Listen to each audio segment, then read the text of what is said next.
చేయం సార్, మమ్మల్ని వదిలేయండి. మీ మూలంగా ఇంత సంపాదన వస్తుందని తెలిస్తే ఎవడు మాత్రం మిమ్మల్ని ఫ్రీగా బతకనిస్తాడు? కాటరాజు పోతే బాజీరావు, బాజీరావు పోతే ఇంకో గోచిరావు, ఆడిపోతే ఇంకో రావు. కాస్త కోస్తో నా కింద పని చేయడమే బెటరు.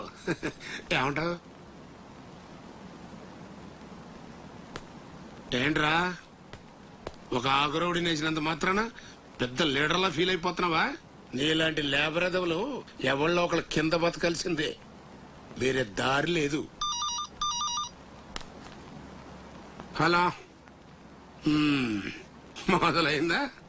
మీ పోలీసు వాళ్ళు ఎవరో ఆ పక్క వెళ్ళకండి. బాబు లీడరు, ఆ బాజీరావు మీ కొంపల మీద పడి కుమ్మేస్తున్నాడంట. వెళ్ళి తమరు కోట్ ఏంటో చూపించు. ఒక్క కుర్రాన్ని కొట్టినందుకే మా మనిషిని చంపేస్తారా? రే, ఒక్కడు కూడా మిగలకూడదు. మొత్తం పిల్లలందరినీ వ్యాన్లో ఎక్కించండి. తెల్లారేసరికల్లా బీహార్కి చేరిపోవాలి. పోటుగాళ్ళ మా మీద తిరగబడతారా?